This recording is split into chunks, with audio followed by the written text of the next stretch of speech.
This is my Steel Pot M1 helmet from Vietnam. It's all authentic, from the cover to the scrim band to the liner to the pot itself.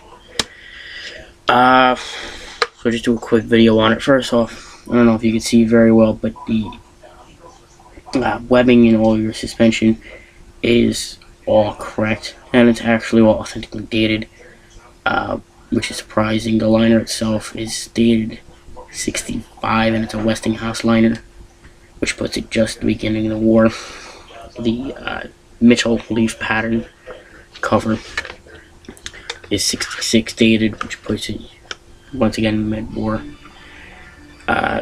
The scrim band, I can't find a date on personally, but it does have U.S. Army markings. They lead me to believe it's around the 70s, so perfect for the Vietnam War. But I mean, it's a freaking rubber band that goes on a helmet. I don't think the government was going to change it very much in Vietnam. In the front, I have a P38 can opener.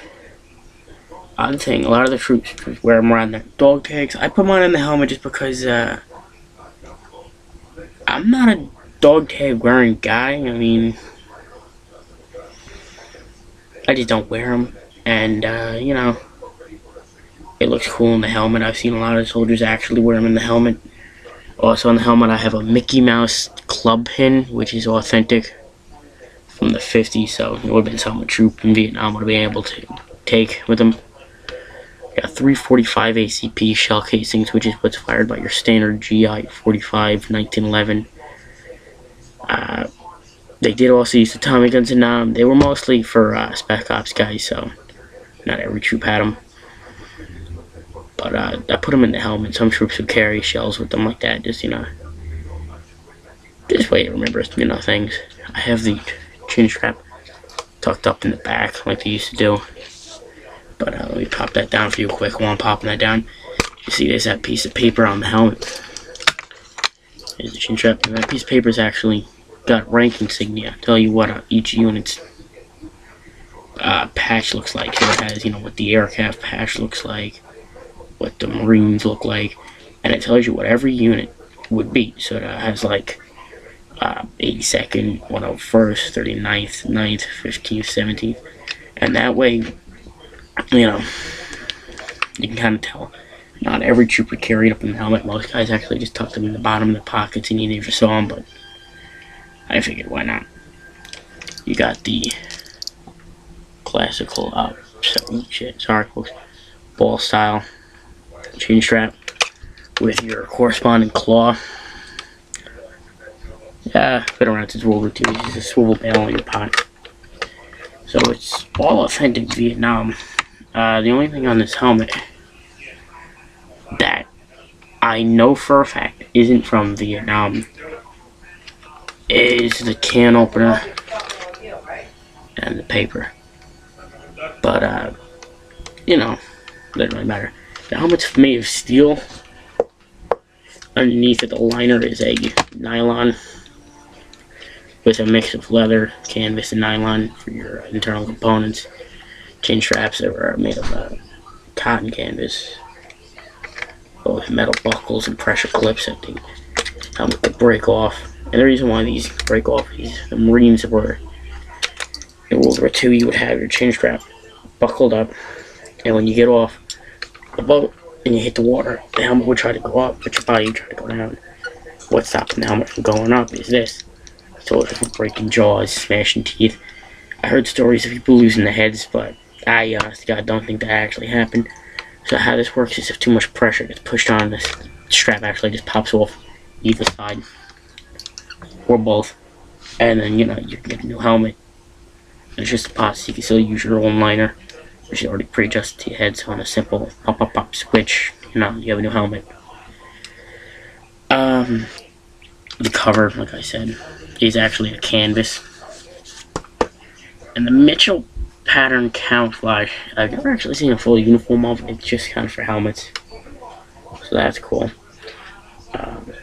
You do have these loops in it, so like here, and that those are for you could tuck foliage in the helmet, branches, twigs, leaves, grass, and it helps camouflage the helmet. Now, most guys didn't do that because as you're walking, it looks like a walking bush. I mean, that's an indication to shoot the bush, whack that bush. So what the guys would do is they would stick more personal paraphernalia in there. Like some guys would do what I did. They put buttons through those loops. They'd stick can openers in there. Some guys would put toothbrushes, brushes to clean weapons, pens. You had the occasional guy who'd roll a piece of paper and put it in there. You know, cigarettes would go in there. And on the helmet, with the scrim bands especially, were a way of keeping your pockets clear. You know, guys would put cigarette lighters in there. You know, anything they could in these scrim bands. So it's not in the pockets, packs of cigarettes, cigarette lighters, cleaning oil, bug repellent. Some guys would actually put cans of rations actually up in the helmet and magazines for the rifles. Classic thing was a guy with an M60, which is actually a weapon I use in airsoft, would take a belt of 7.62 and wrap it around the helmet, close it up, and then the helmet has about, I don't have a belt long enough to actually do this, but I'm going to say 70 rounds or so. That's not an exact number, don't quote me on that, but I mean, that's a good amount of ammunition that'll keep you alive real long out in the field. 70 rounds, especially if you aim every shot. So the helmet's actually 4 pounds. It's heavy compared to today's modern lightweight MIC helmets and PASGs. Now that's crazy.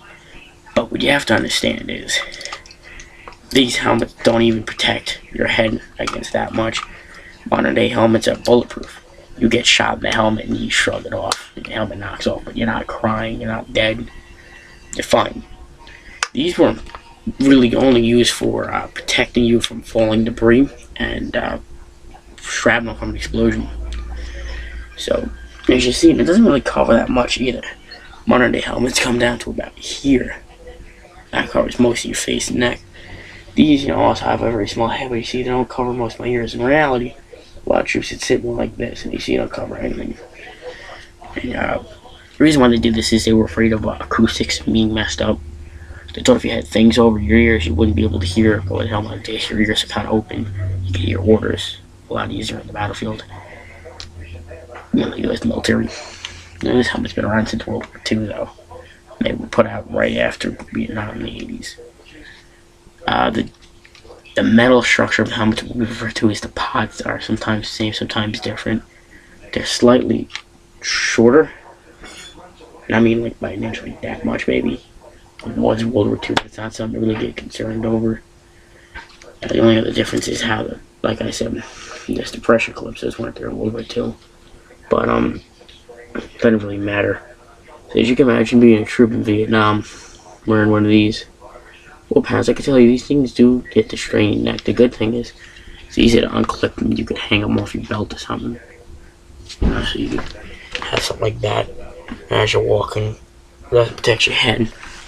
But it's definitely way nicer than having this up on your head, you know. What are you gonna do? So, that's about all there is to say. So, see you next time.